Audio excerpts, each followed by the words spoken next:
কে যেন একজন আসিয়া আমার বাবার চেহারার উপর চাদর সরাইয়া আমার বাবার মুখখানটা এমনি করে মুছিয়া দিলেন। সাথে সাথে দেখি আমার বাবার চেহারাটা চন্দ্রের মতো আলোকিত হয়ে গেছে। সুবহানাল্লাহ। আমার বাবা হযরত শিবলি রহমাতুল্লাহ আলাইহি, শিবলি রহমাতুল্লাহ আলাইহি একজন যুগ শ্রেষ্ঠ বুজুর্গ ছিলেন, ঠিক কিনা না? মাতুন না? শিবলি রহমাতুল্লাহ আলাইহি যুগ শ্রেষ্ঠ একজন বুজুর্গ ছিলেন। এই শিবলি রহমাতুল্লাহ আলাইহি বর্ণনা করেন, আমি কয়েকবার মক্কা মদিনা সফর করেছি, জিয়ারত করেছি, মক্কা শরীফ জিয়ারত করেছি, মদিনা শরীফ জিয়ারত করেছি, কিন্তু এমন কারবার আমি কোনোদিন দেখি নাই। আমি একবার মক্কা শরীফ জিয়ারতে গেলাম, মক্কা শরীফ তাওয়াফ করা আরম্ভ করলাম। হঠাৎ করে আমি অনুভব করলাম আমার কিনারে একটা যুবক, এত সুন্দর একটা যুবক আমার কিনারে বলে, আমরা যে জায়গার মধ্যে যাই সেই জায়গার মধ্যে গিয়া ওই জায়গার দোয়া করি, বিভিন্ন দোয়া আছে, আসেনি? বিভিন্ন দোয়া আছে, আমরা ওই জায়গায় গিয়া ওই দোয়া করি। কিন্তু ওই যুবকটা আমি দেখি দোয়া না করিয়া খালি দুরূদ শরীফ পড়ে। সুবহানাল্লাহ। খালি দুরূদ শরীফ পড়ে। এক জায়গা নয়, দুই জায়গা নয়, তিন জায়গা নয়, আমি সব জায়গার মধ্যে দেখলাম যুবকটা শুধুমাত্র দুরূদ শরীফ পড়ে। এই দুরূদ শরীফ পড়তে পড়তে সব কাজ শেষ করলো। আমার খেয়াল পড়লো ওই যুবকের প্রতি। আমি জিজ্ঞেস করলাম, বাবা ও যুবক, হজের মধ্যে তো বিভিন্ন জায়গায় আসিয়া বিভিন্ন দোয়া পড়া লাগে, কিন্তু আমরা সবাই দোয়া পড়লাম, তুমি তো কোনো দোয়া পড়ো না রে বাবা, এর কারণটা কি জানতাম চাই। তুমি কি কোনো দোয়া পড়তে পারো না, শুধুমাত্র দুরূদ শরীফ পড়ো? যুবকটা জোরে জোরে কান্দা আরম্ভ করলো। যুবকটা সুন্দরভাবে বর্ণনা করতে লাগলো, হুজুর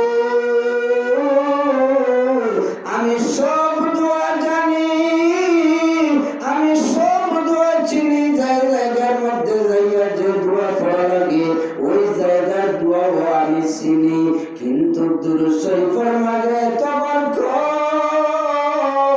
দুরূদ শরীফের মাঝে যে রহমত আমি অনুভব করছি, আমি পাইছি, আর কোন দোয়ার মধ্যে এত রহমত এত বরকত আমি কোনদিন পাই নাই। শিবলি রহমাতুল্লাহ আলাইহি বর্ণনা করেন, ও যুবক কি বরকত পাইলাই? ডাকি হইলা, হুজুর আমি দুরূদ শরীফের মাঝে এমন বরকত পাইলাম, আপনি শুনেন, গত বছর আমার বাবার লইয়া আমি হজের মধ্যে রওনা দিলাম। একটা মরুভূমির মধ্যে একটা পাহাড় আছে, এই পাহাড়ের মধ্যে আসার পরে আমার বাবার হঠাৎ শরীর খারাপ হয়ে গেল। আমরা ওই জায়গার মধ্যে থাকলাম, শরীর খারাপ, বাবা ক্রমান্বয়ে বাবা মারা গেলেন। তখন সময় দিন আসিল, বাবা মারা যাওয়ার বাদে আমার বাবার চেহারাটা বিকৃত চেহারা হয়ে গেল। আমার বাবার চেহারাটা বড় মলিন হয়ে গেল, বিকৃত হয়ে গেল। কিন্তু আমার বাবার চেহারার দিকে আমি নিজেও তাকাইতে পারি নাই। আমার বাবাকে দেখলে আমি ভয় পাই।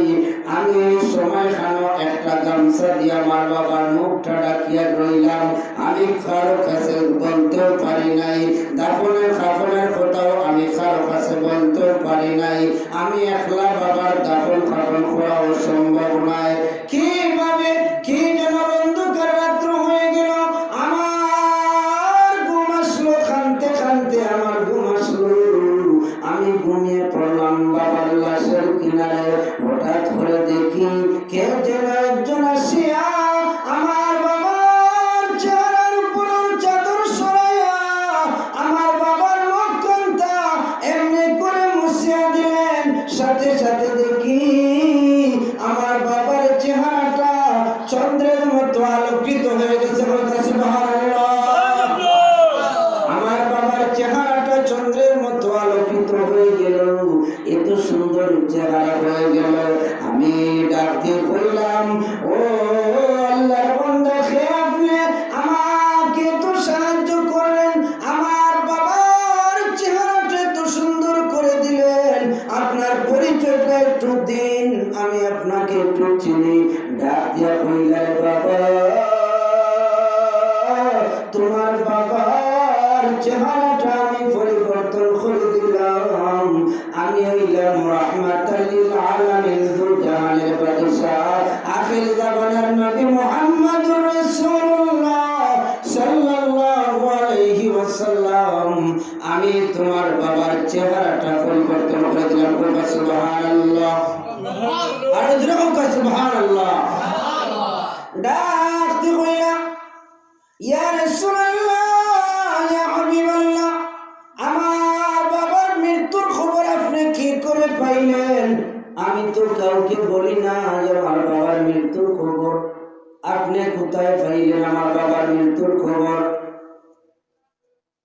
আল্লাহর নবী ফরমান, ও যুবক, শুনে নাও, তোমার বাবা প্রতিদিন প্রতি রাত আমার উপর আমি রাসূলের উপর 300 বার দুরূদ শরীফ পড়তাম।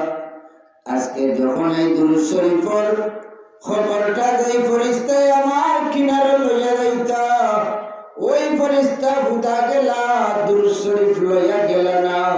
আমি জিজ্ঞাসা করলাম ওই ফেরেশতারে, আমার ও উম্মতের খবর কি?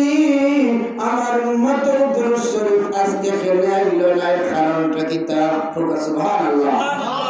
আমার নবী খবর রাখেননি উম্মতর, রাখেননি। নবী উম্মতর খবর রাখেন, নবী উম্মতর খবর জানেন। এটা আমরা জানি, আমরা বিশ্বাস করি। আমরা দুরূদ শরীফ পড়লে আমার নবী খবর জানেন, ফাইন, ঠিক না? আমার নবী ডাক দিয়ে বললেন, রে যুবক, তোমার বাবার দুরূদ শরীফ আজকে আমার কিনারও যায় নাই। সেই জন্য আমি যে ওই ফেরেশতাকে জিজ্ঞাসা করলাম, ফেরেশতাকে জিজ্ঞাসা করার সাথে সাথে ফেরেশতা বলল, ও আল্লাহর নবী রাহমাতুল লিল আলামিন, আপনার উপর যে ব্যক্তি প্রতিদিন 300 বার দুরূদ শরীফ পড়তো, ওই ব্যক্তিটা তো আর দুনিয়ার জমিনে নাই। আর ওই ব্যক্তিটা বড় বেহাল অবস্থার মাঝে আছে, ও জায়গার মাঝে। আল্লাহর নবী ফরমান, আমি আর রওজা শরীফের মাঝে থাকতাম পারলাম না, যে ব্যক্তি আমার যে উম্মতে আমি রাসূলের উপরে দৈনিক 300 বার দুরূদ শরীফ পড়তো, আমার ওই উম্মত আজকে এত বড় বিপদের মাঝে। আমি রাহমাতাল লিল আলামিন আর বরদাস্ত করতাম পারছি না। আমি দৌড়াইয়া আসিয়া তোমার বাবার এই পরিবর্তনটা করিয়া দিয়া গেলাম।